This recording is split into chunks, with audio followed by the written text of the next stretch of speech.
बदलापूर प्रकरणातील आरोपी अक्षय शिंदेचे एन्काउंटर प्रकरणी न्यायालयीन चौकशी समितीचा अहवाल समोर आला आणि राज्यामध्ये एकच खळबळ उडालेली आहे। सविस्तर पाहूयात।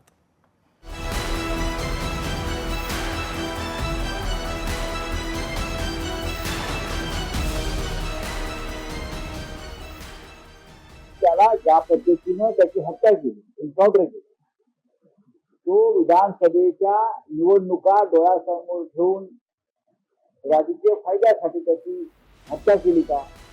बदलापूरच्या एका शाळेतील चिमुरड्यांच्या शोषण प्रकरणी अक्षय शिंदे आरोपीला 17 ऑगस्ट 2024 रोजी अटक करण्यात आली। त्याला 26 ऑगस्ट पर्यंत पोलीस कोठडी सुनावण्यात आली होती। 23 सप्टेंबरला अक्षयला तळोजा कारागृहातून रिमांडसाठी नेत असताना मुंब्रा बायपासजवळ त्याचा एन्काउंटर झाला। नेमकं काय घडलं होतं? बदलापूरमधील शाळेतील 2 अल्पवयीन मुलींवर लैंगिक अत्याचार करण्यात आला। आरोपी अक्षय शिंदेचा 23 सप्टेंबर रोजी पोलिसांनी एन्काउंटर केला। तळोजा कारागृहातून रिमांडसाठी नेताना ही सगळी घटना घडली। मुंब्रा बायपास जवळून जाताना आरोपी अक्षय शिंदेनं एपीआय निलेश मोरे यांची सर्व्हिस रिव्हॉल्वर खेचल्याचा दावा आहे। यानंतर निलेश मोरे यांच्यावर अक्षयनं 3 गोळ्या झाडल्याचा दावा देखील करण्यात आला। एक गोळी निलेश मोरेंच्या पायाला लागली आणि 2 गोळ्या हुकल्या। उपस्थित पोलिसांनी स्वतःच्या संरक्षणासाठी गोळीबार केल्याचा दावा आहे। अक्षय शिंदेवर 2 गोळ्या झाडल्या। एक गोळी अक्षय शिंदेच्या डोक्याला लागली तर दुसरी शरीरात घुसली। आम्ही स्वतःच्या आत्मरक्षणासाठी अक्षय शिंदेच्या डोक्यात गोळी मारली, ते खोटं ठरलेलं आहे। म्हणून क्लिअर कट मर्डर करण्यासाठीच त्यांनी फायरिंग केलेली आहे असे प्रायमाफेसी दिसत असताना जर ते पोलीस अधिकाऱ्यांवरती तात्काळ एफआयआर आजच्या दाखल होणे हे कायद्याप्रमाणे क्रमप्राप्त आहे। डिफेन्स मध्ये जर काय एन्काउंटर केलं गेलं असेल तर मला वाटत नाही त्याच्यामध्ये काही चुकीचं आहे, परंतु माननीय उच्च न्यायालयाने जी काही फाइंडिंग्स ह्याच्यामध्ये दिलेली आहेत, नक्कीच ते फाइंडिंगची एकदा फायनल ऑर्डर आल्याच्या नंतर त्याच्यामध्ये पुढची कारवाई काय करायची आहे तर नक्कीच आम्ही त्याच्यावरती कारवाई करू। दरम्यान या प्रकरणी विरोधकांनी तत्कालीन गृहमंत्र्यांसह सरकारलाही धारेवर धरत सवाल उपस्थित केले आहेत। त्याबरोबरच अक्षय शिंदेचा एन्काउंटर झाला त्यावेळी त्याचं श्रेय घेण्यासाठी मोठी स्पर्धाच रंगल्याचं पाहायला मिळाल्याचा टोलाही विरोधकांनी लगावलेला आहे। पुरावे नष्ट करायसाठी आणि ज्या मूळ त्याच्यातील ज्या काही आरोपींना काही आहेत सहआरोपी त्यांना वाचवण्यासाठी अक्षय शिंदेचा हा खून केला गेला होता। त्यामध्ये आरएसएस आणि बीजेपीचे जे काही पदाधिकारी होते, संस्था चालक, त्यांना वाचवण्यासाठी केलेला हा केविलवाना प्रयत्न होता।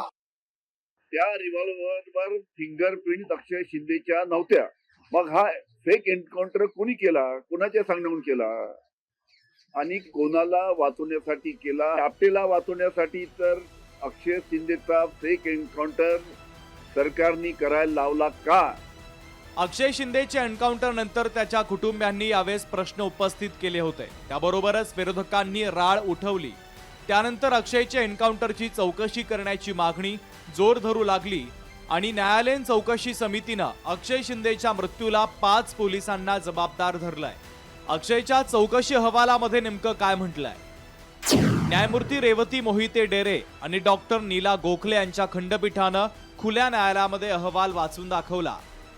अक्षय शिंदे सोबत झालेल्या झटापटीमध्ये 5 पोलिसांनी वापरलेला बळाचा वापर अनावश्यक होता।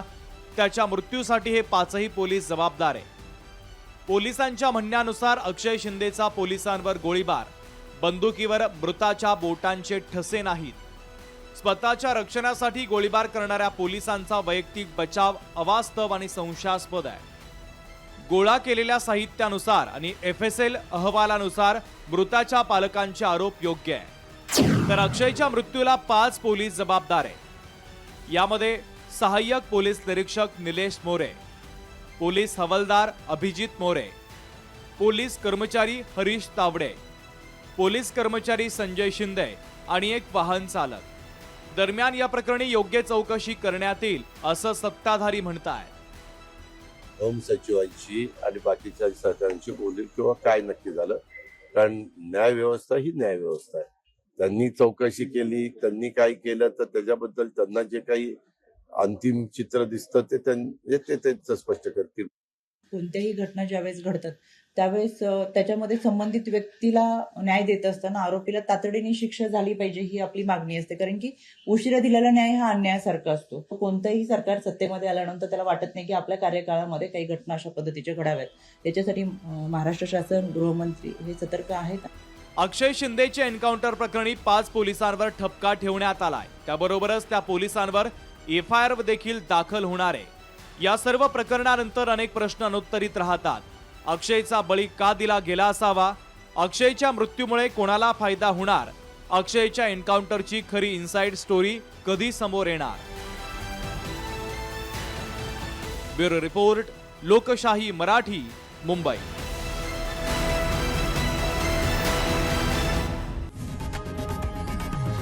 लोकशाही मराठी ऐका, पहा, जागरूक रहा.